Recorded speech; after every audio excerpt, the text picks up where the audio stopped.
Selamat menonton. Assalamualaikum warahmatullahi wabarakatuh.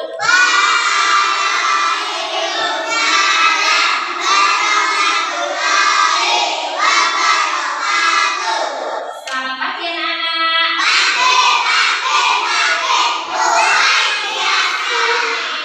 Di sini Bu Nipta membawa apa ini ya? Buku. Buku apa? Buku cerita. Di sini kira-kira ada gambar apa saja, anak-anak? Perhatikan ini sampulnya ada gambar apa saja? Kancil.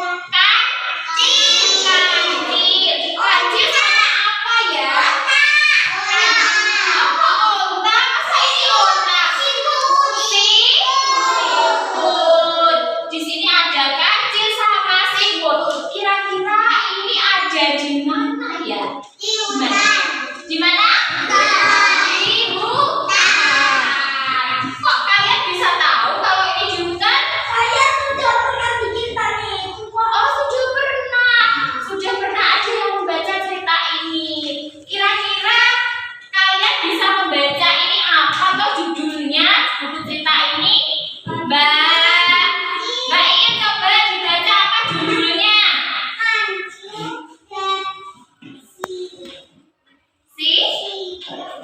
Pintar. Tepuk tangan buat Mbak Iin. Di sini ada judulnya apa? Fatan, coba Fatan bisa baca nggak Mas Fatan? Judulnya apa Mas? Pintar. Anak-anak kelas 1 udah pintar bisa membaca. Ini judulnya Si Kancil dan Si Siput. Kira-kira kalian pengen tahu nggak sih apa isinya di dalam buku ini? Pengen tahu nggak? Kalau ada buku cerita tentunya ini ada yang membuat. Ada yang membuat buku ini. Siapa kira-kira yang membuatnya? Coba kita lihat. Penulisnya di sini adalah Miftahul Ilmi. Siapa? Miftahul Ilmi. Ya, di sini ada. Kalau kita mau membuka, di dalamnya ada.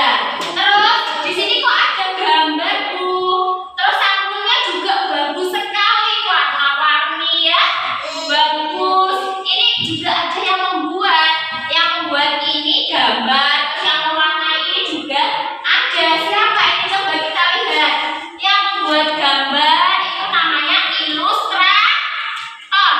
Apa namanya? Ilustrator.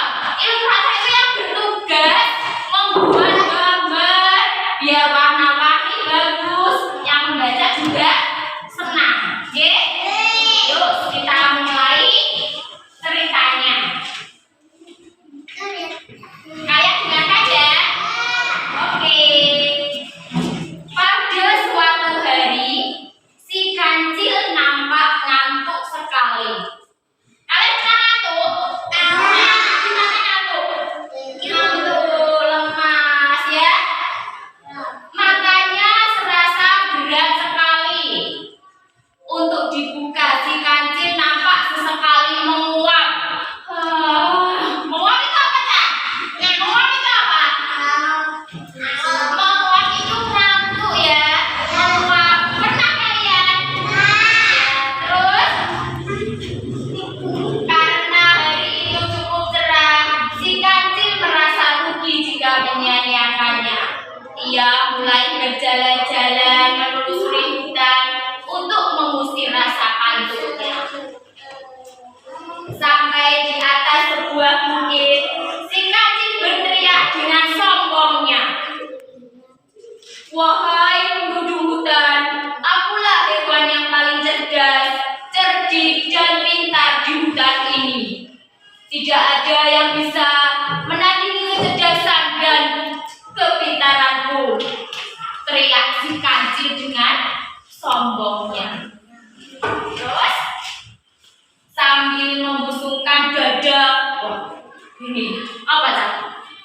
Kalau orang sombong kan biasanya gini toh, dia merasa pede, itu ya. Sambil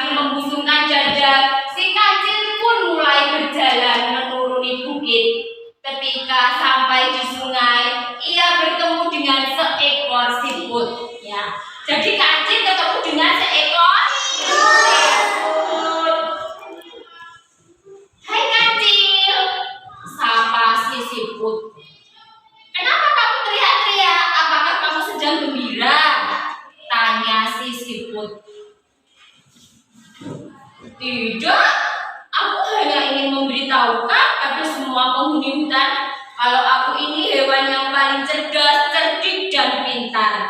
Jawab si kancil dengan sombongnya. Sombong sekali kamu kancil. Akulah hewan yang paling cerdik di hutan ini, kata si siput. Baiklah, aku terima tantanganmu. Ya, jadi ini kan siput itu menantang si kancil untuk lomba, ya kan? Mana mungkin gitu ejek si kancil. Untuk membuktikannya, bagaimana kalau besok pagi kita lomba lari? Tantang si siput. Baiklah, aku terima tantanganmu, jawab si kancil. Akhirnya mereka berdua setuju untuk mengadakan perlombaan lari besok pagi. Setelah si kancil pergi, si siput segera mengumpulkan teman-temannya. Jadi teman-temannya siput itu dikumpulkan. Ia meminta tolong sama teman-temannya. Akhirnya hari yang dinanti sudah tiba. Kancil dan si siput pun sudah siap untuk lomba lari. Apakah kau sudah siap untuk berlomba lari denganku? Tanya si kancil.